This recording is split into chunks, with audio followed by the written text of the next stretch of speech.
அனைவருக்கும் கார்த்திகை தீப நல்வாழ்த்துக்கள். டியூட்டி முடிச்சுட்டு இன்றைக்கி 6:30க்கு தான் வந்தேன் வீட்டுக்கு. ஏன்னா வந்ததுமே க்ளீனிங் ப்ராசஸ் ஸ்டார்ட் பண்ணிட்டேங்க.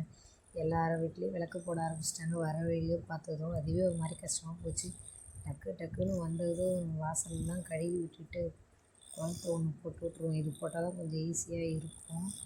ஏன்னா நிறையாவும் போட முடியாது, இது குட்டி போது வாசல். நான் அங்கே வீட்டில் இருக்கும்போதெல்லாம் பெரிய கோலத்துக்கு அப்படியே டிசைன் பண்ணிடலாம் அப்படின்னு சொல்லிக்கிட்டே இருக்கிறதுலே தம்பிங்க அம்மா கோலம் நல்லா போட்டிருக்கம்மா அப்படின்கிட்டே இருந்தானுங்க.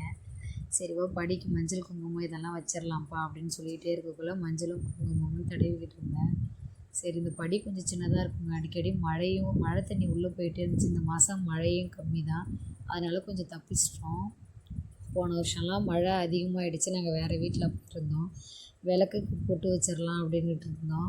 சரி, இதை ஃபஸ்ட்டு முடிச்சுட்டு அதுக்கப்புறம் அடுத்து அந்த ப்ராசஸ் போய்க்கலாம். மஞ்சளும் குங்குமமும் இதுக்கு வச்சுட்டேங்க. அடுத்து விளக்கு கழுவுன விளக்கு காஞ்சிக்கிட்டு இருந்துச்சு. அதுக்கு எடுத்துகிட்டு வந்து மஞ்சளும் குங்குமமும் வைக்க ஆரம்பிச்சிட்டேன். வச்சுக்கிட்டு இருக்கக்குள்ளேயே அடுத்து காய வச்சுட்டேன். அதை கொஞ்சம் நேரம் எண்ணெய் ஊற்றி திரி போட்டுட்டேன். அடுத்து அப்படியே இது வெளியே வச்சோம்னா விளக்கு அணையக்கூடாது அப்படின்னு சொல்லிட்டு நெயில் பாலிஷ் வச்சுட்டேன். சரி வாங்கடா விளக்கு ஏற்றலாம் அப்படின்னு சொல்லிட்டு இருக்குள்ளே சின்னவனும் ஏஞ்சிட்டான்.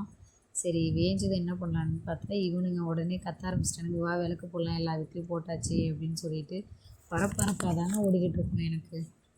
இப்போன்னு இல்லை, எந்த ஃபங்க்ஷனு எந்த இதுவானாலும் இவனுங்களோட எனக்கு பரபரன்னு தான் இருக்கும்.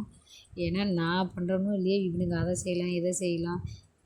மோஸ்ட்லி என்னை வேலை வாங்கிக்கிட்டே இருப்பானுங்க. மாமனார் இல்லாத வீட்டில் மாமியார் இல்லாத வீட்டில் எனக்கு இதுங்கெல்லாம் மூணுமே 3 திசைங்கிற மாதிரி தான். அந்த வேலை செய்யணும், இந்த வேலை செய்ய, இது செஞ்சுத்தா அதை செஞ்சுத்தான்கிட்டே தான் இருப்பானுங்க. என்னை ஓய விட மாட்டானுங்க. நான் அதனாலே மோஸ்ட்லி ஹாஸ்பிட்டலுக்கு ஓடிடுவேன். ஏன்னா இவனுங்களுக்கு வேலை செஞ்சு நான் ஓய்ஞ்சிருவாங்க. என்னோடய கார்த்திகை தீபம் இப்படி தான் போச்சு. உங்களுக்கு எப்படி கார்த்திகை தீபம் போச்சு அப்படின்னு சொல்லிட்டு கமெண்ட்டில் மறக்காத சொல்லுங்கள். என் பசங்க எனக்கு ஹெல்ப் பண்ண மாதிரி உங்கள் பிள்ளைங்க உங்களுக்கு ஹெல்ப் பண்ணாங்களா இல்லையா அப்படின்னு சொல்லிட்டு மறக்காத வீடியோ எண்டில் சொல்லிட்டு போங்க. சரிங்களா? பிடிச்சிருந்தா லைக் பண்ணுங்கள், முக்கியமாக ஷேர் பண்ணுங்கள். என்னோடய சேனலில் புதுசாக பார்க்குறவங்க சப்ஸ்கிரைப் பண்ணிவிட்டு போயிடுங்க. Bye guys.